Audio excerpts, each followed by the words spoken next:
Hi everybody, this is Yesenia Saha and my presentation is on quality education, United States versus other countries.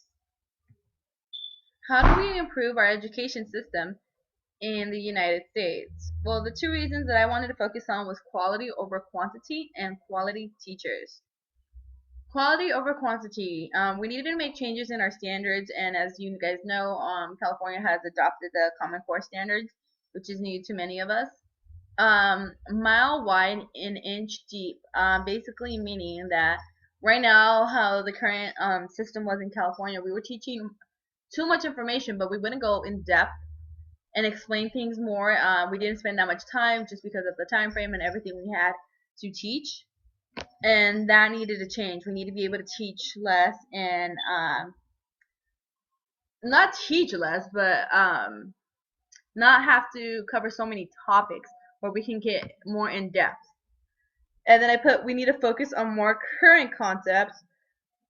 And I'm not trying to say that it's not good to learn about history or any of that, but we should make a lot more focus towards our technology base and things like that to focus on more current things like other countries are doing, as opposed to more of things that happened in the past. Quality over quantity. So these are basically just testing scores.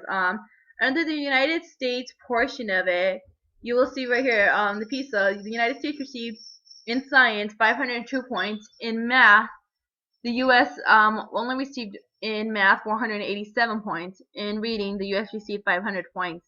We compare that to over to the right under Shanghai, China. Their testing, they received in science 575 points. That's an extra 73 points than we did. Shanghai also received, they were the top, and they received 600 points. As you can see, we were down by 113 points compared to them. In reading, they received 556 points, where we only received 500 points. Now, the TIMSS testing in 2007, we received 9th place within 8th grade math, and then we received 11th place within 8th grade science. In the PIRLS testing, we received 18th place in the 4th grade reading, 31st place amongst all nations, and 14th place in overall rating, which was a score of 500. Out of the 23 OECD, the US ranked in 17th. Overall, we did good. However, we need to do a lot better, and especially comparing ourselves to other countries like Shanghai, Finland, Singapore. They all did really, really well. So we need to figure out what they're doing in order to be able to compete with these countries. I found this and I just found it suiting. It says quality of teachers. The quality of a nation depends upon the quality of its citizens. The quality of its citizens depends not exclusively, but in critical measure upon the quality of their education. The quality of their education depends more than upon any other single factor upon the quality of their teacher. And these words of the American Commission of the Teacher Education cannot be overemphasized. And as the Ministry of Education documented Challenge of Education, a policy perspective in 1985 has mentioned that teacher performance is the most crucial input in the field of education. Whatever policies may be laid down in the ultimate analysis, these have to be interpreted and implemented by the teachers as much through their personal example as through their teaching and learning process. And below is a link where I happen to find this across. Quality teachers. So the three factors that I wanted to focus on was the degree qualifications, professional development, and the support within the classroom.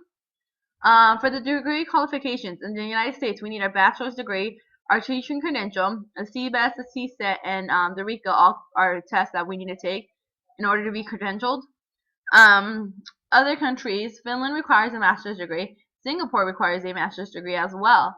In China, I got this quote from Stewart. In China, Finland, and Singapore, for example, traditional teacher preparation programs are accepted and valued and adapted to changing skills needs and are made within the existing institutional framework.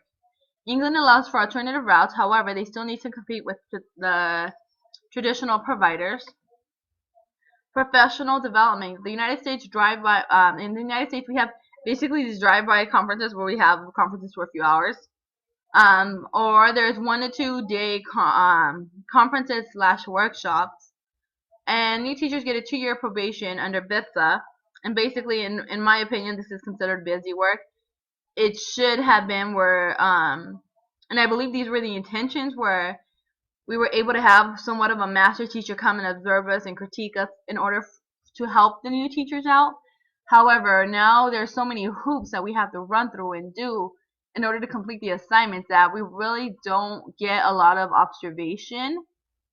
And I believe that that's what it should be based, because in my personal opinion, I just finished my 2nd year of BIPSA, and I'm learning more. I learned more from the observations than I did from just having to do all these assignments and run through hoops.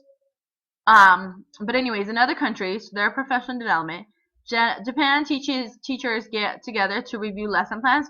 Chinese classrooms have an open door policy, and again, this is with the whole critiquing aspect that I was discussing earlier. And Singapore guarantees teachers 100 hours of professional development. Support within the classroom. The United States classroom size is 30 to 32 students, and there's only 1 teacher per classroom. When we look at Finland classroom size ranges from 15 to 20 students.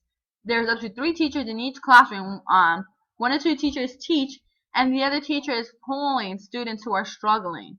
And this is why they have such a high success rate within their educational system. And then also the families are very involved.